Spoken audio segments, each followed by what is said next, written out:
A big round of applause for the very funny Shelly Smith, ladies and gentlemen.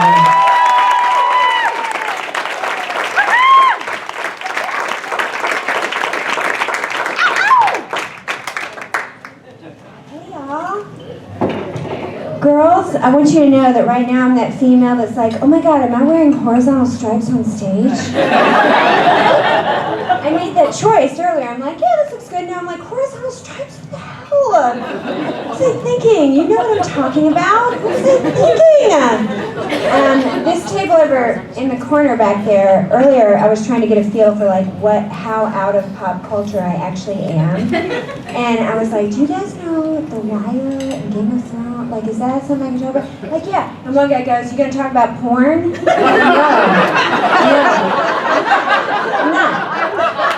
I'm not dirty, and here's why.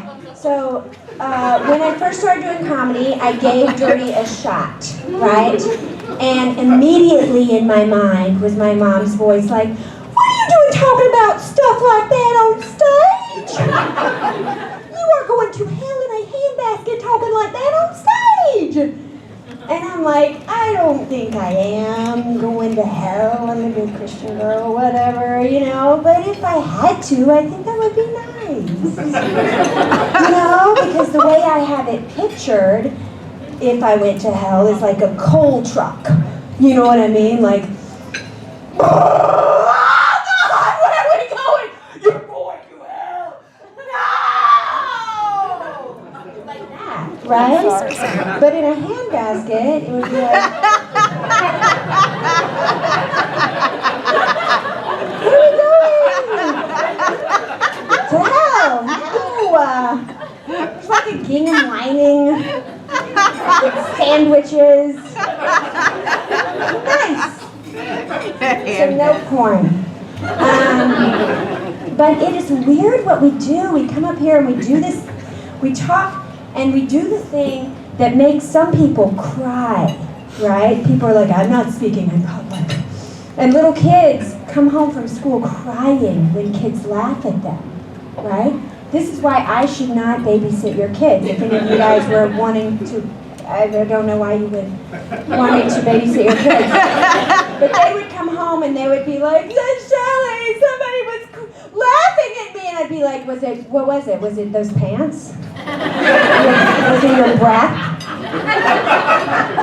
You gotta write that down. You know what I mean? You gotta write that shit down. Gold, that's your future. As a comedian. Why are people messing with me? I'm gonna need it. I'm gonna need it later. But usually kids, it's the adults that are taking themselves too seriously. They're like, I don't want to get too silly, you know? Like if I were to just be like a group of business people, like, oh, make a monkey noise. They'd be like, I didn't need to practice. I want to know in advance, and I don't know. Kids would just be like, ah! Like they would just make something up, even if they've never even seen a monkey, right?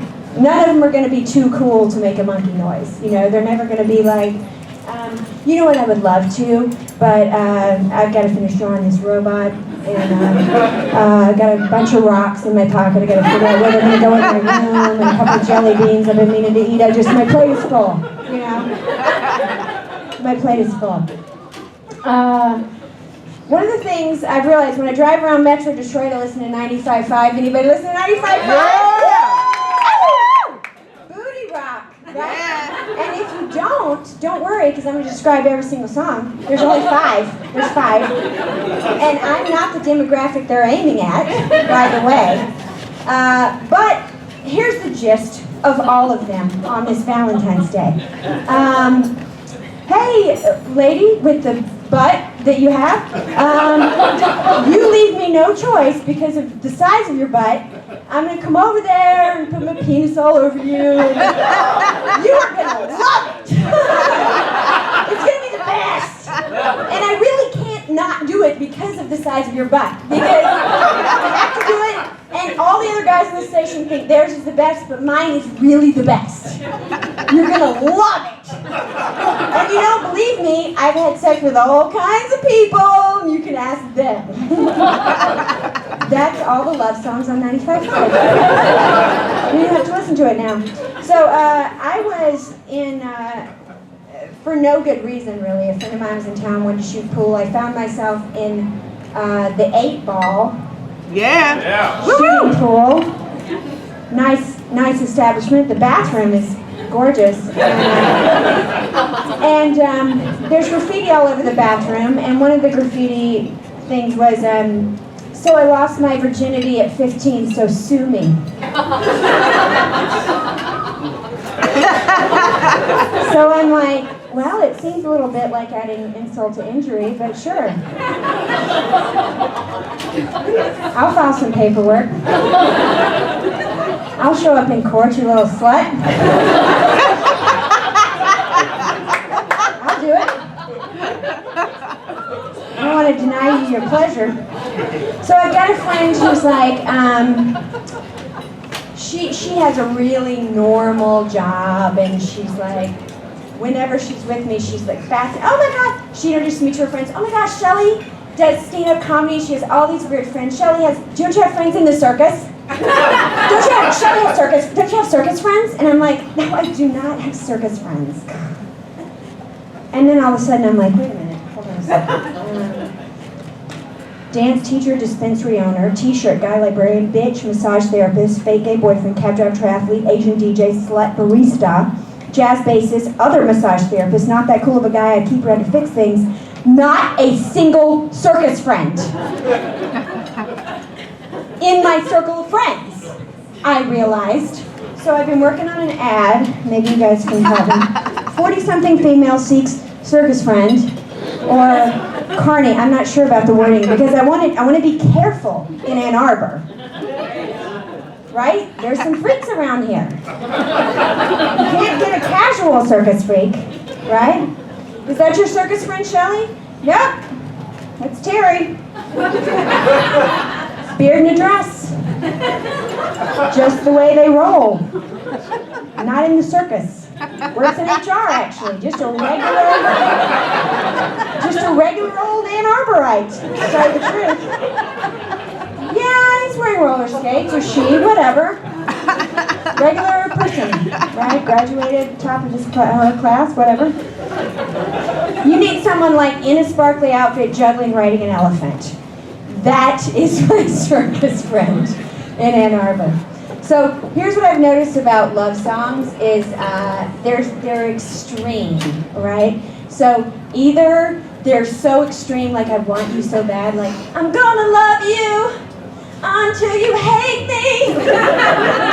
I really want you. Or you hurt me so bad I'm going to die. Like those are the extremes. But there's no just regular run-of-the-mill bullshit day-to-day relationship type songs. Just about regular shit. So I feel like there's a whole market we're missing there. So I come up with a couple of things. You guys can tell me what you think. You don't get on my nerves that bad, baby. Sometimes I forget you're even here. Hey, what's that smell? Another track off my new boring love song album. Can you pick up some cat food on the way home from work, babe?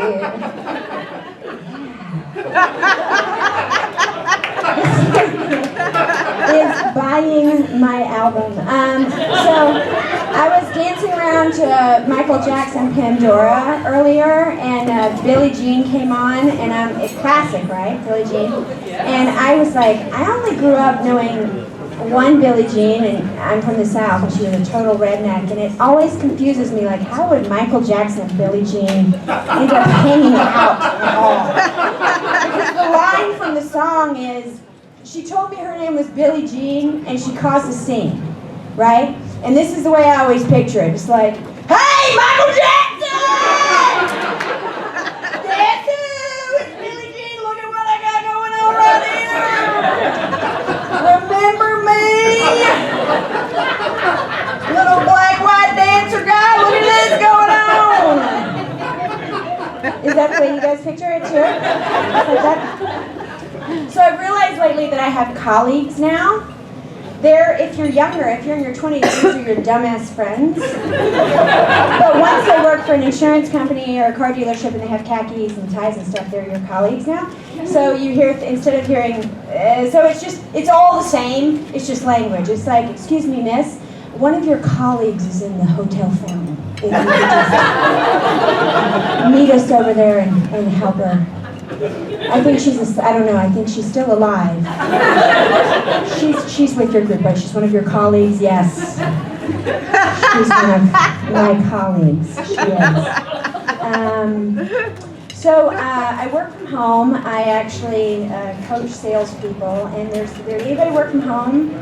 Like, wow. Oh, yay! Oh, okay, some of you do. So there's perks, like the dress code is pretty good. Whatever. Yep. But sometimes you're like so isolated, you want to go out and just work from a coffee shop and use their internet or use the phone, whatever. You want to be out. But the hard part about that, about making it work in a coffee shop, is I can't figure out a way to like take Think and Grow Rich into the Bigby bathroom and leave the door open while I poop, because without somebody like talking to me about it, and I'm like, you said make yourself at home, which is all I was doing, that's all I was doing. So what was exciting last year was the second Hobbit movie came out. Did anybody see that? Did you guys see that? And I love the idea of Gandalf, right? Like, he would be so awesome to know, right? But then I think, would he? Right? Like, if your friends are like, hey, come over, a bunch of people come over, and people are like, is Gandalf going to be there? Because it's just not going to be like your average night. If Gandalf is coming, he's going to bust through the door with all this wind and trolls, and then you're going to walk like 1,000 miles, and then your wife's calling you, and she's going like, are you with Gandalf? Put him on the phone. Are you with Gandalf? Where are you? Is there a dragon? I think he's with Gandalf. So we don't even know. We'll see him again. That's what it's like in Gandalf. In my mind. So, a friend of mine was taking too long to go out the other night. I don't go out as late. Like, I go going out at like 8 o'clock, This friend of mine was trying to taking forever to get ready. What are you doing? I'm shaving my legs. What? It's like -7. And it's 11 o'clock at night. What the hell? She says, well, what if I get lucky? I'm like, well, you know what? If we show up at a party at 11 o'clock at night and someone gets to your bare legs, I think you're lucky. Lucky's on your side, I'm afraid. So, but here's what's funny about that phrase, getting lucky, is it doesn't really carry over to the next day. Right? You're cruising through campus and you see a girl stumbling along with like her bra strap hanging out of her purse. You're like, who's the lucky girl?